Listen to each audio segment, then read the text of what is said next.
this one, I'm just doing it visually and stopping because my limit switch is actually hanging over the wrong side of the plate here, but that's good right there. There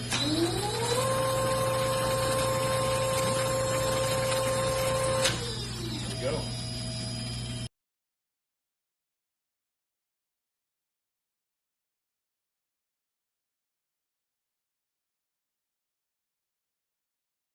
Hello and welcome to this Haas Tip of the Day. Now we all know what this guy is, but the rest of these are also taps, but they're all made for a different purpose. This guy here might be perfect for hand tapping, while this one is definitely not. Some are great for specific types of holes, and others are great for specific types of materials. And it's easy to spot the differences between all these taps if you know what to look for. So that's what we're going to do today. We're talking taps and snow plows. You'll want to see this. Everything for me begins with my setup sheet. So check this out. I've got a block loaded up. Now if you're tightening up those tools by hand, the important things that make one cut tap different from another all happen here near the tip, where the cutting face of the tap first cuts our threads. The angle of this cutting face right here, as it turns out, has a giant impact on what a tap can be used for. And to illustrate this, we need some snow and a snowplow.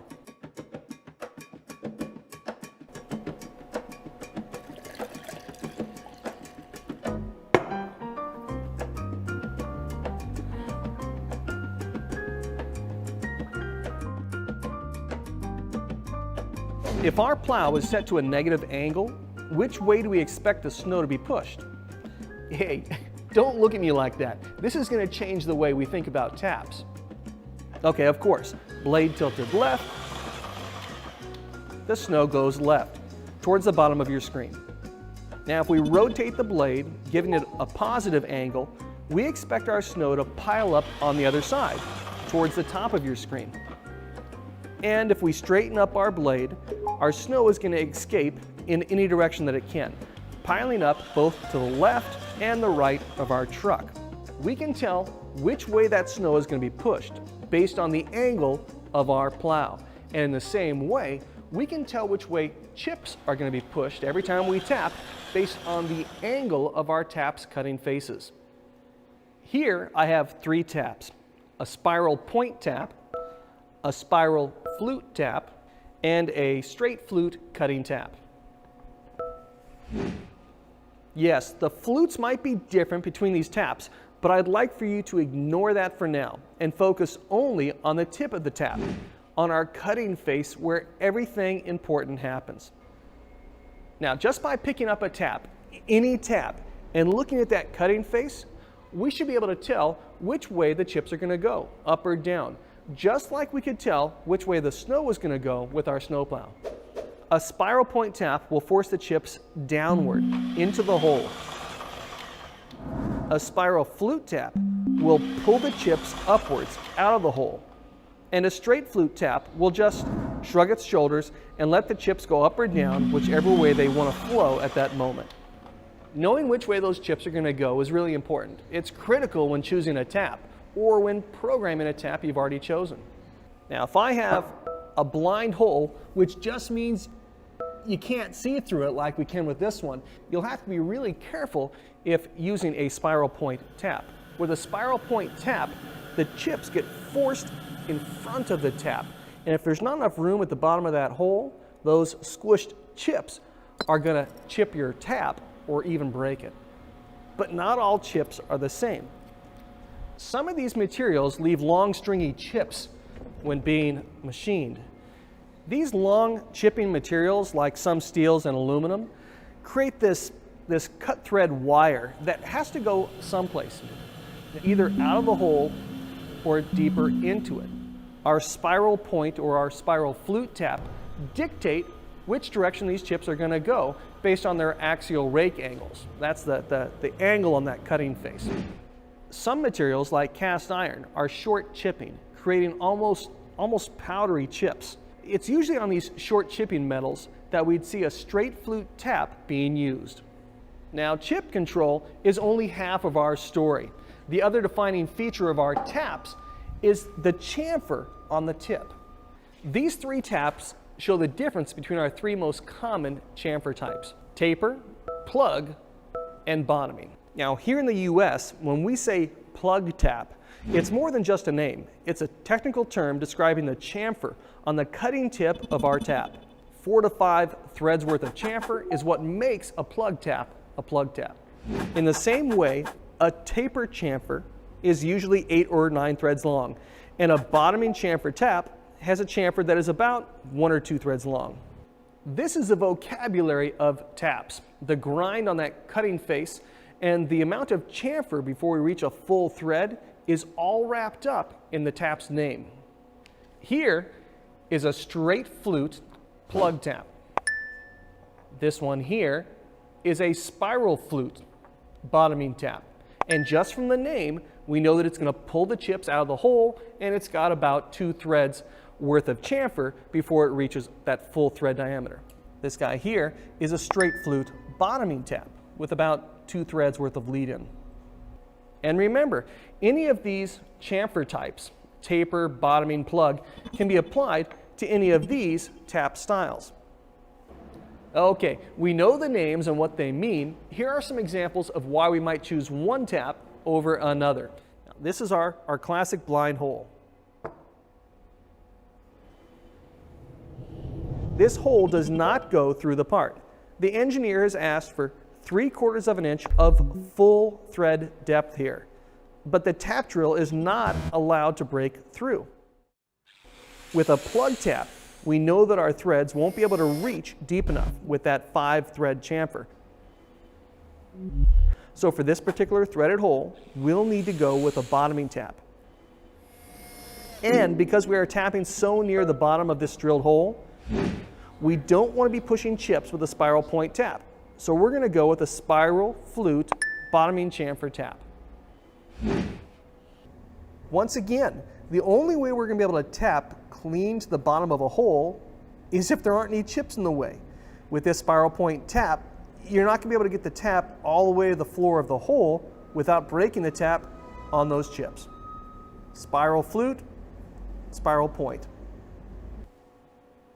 So if this spiral flute bottoming tap works so well, why don't we just use it on all of our holes, even this through hole?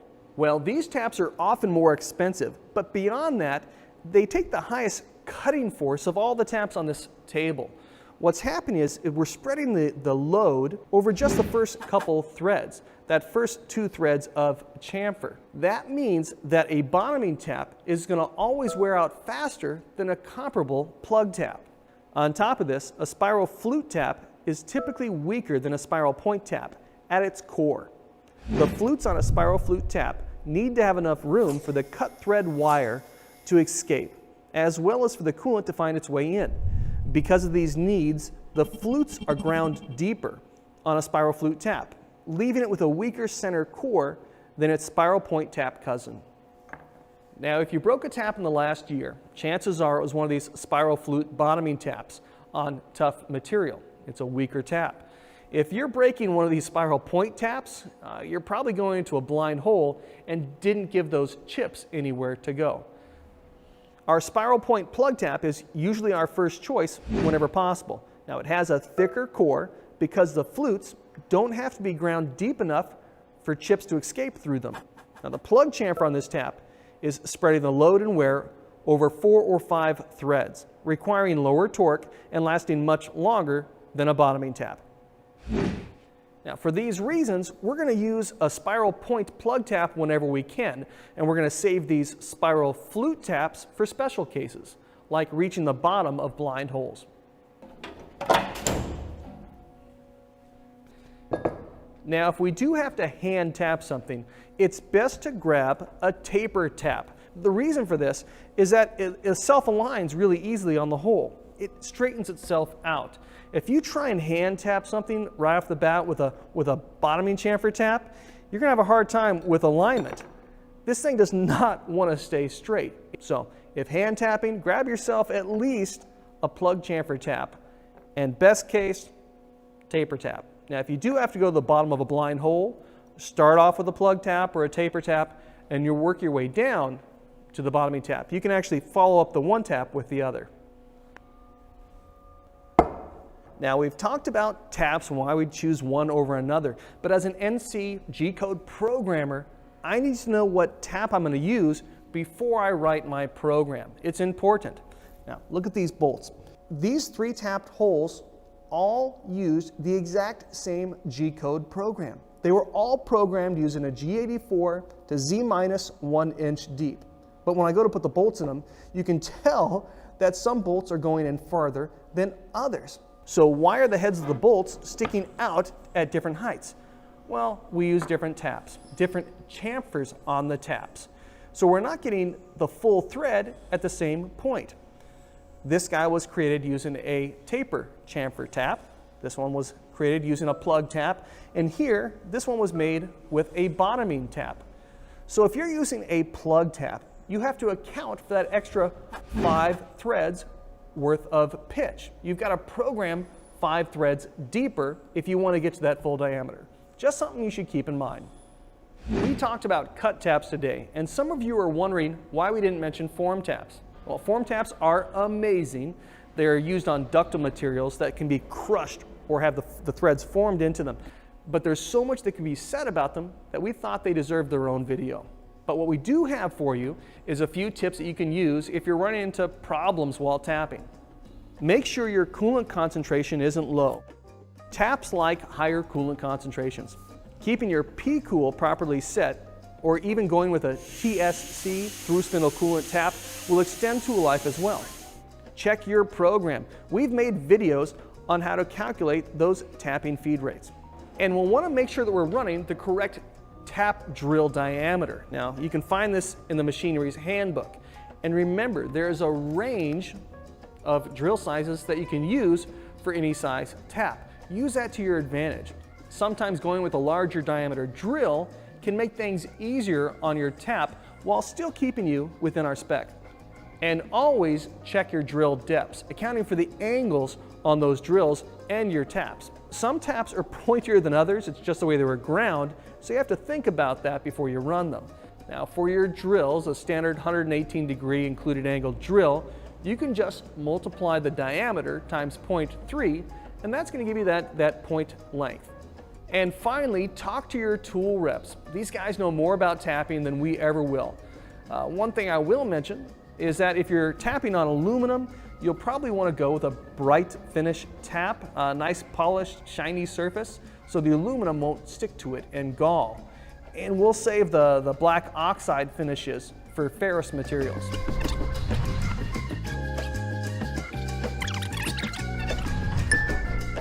The next time you pick up a tap, think snow plow. Just by looking at that cutting tip, you're going to be able to tell if the chips are going to be pushed into the hole or drawn out of it.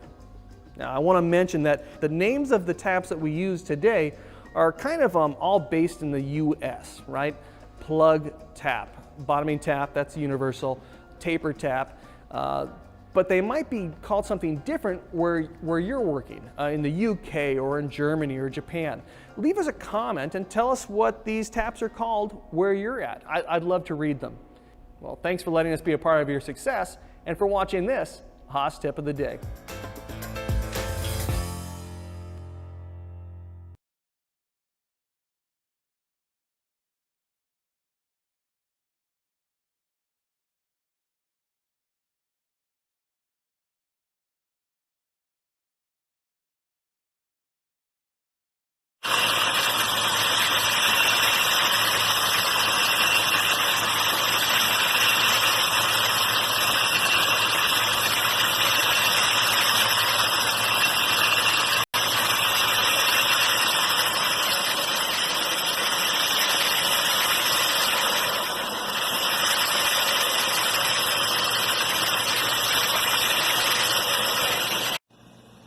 There's the plugs I made previously going into those thread milled holes.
Just like butter.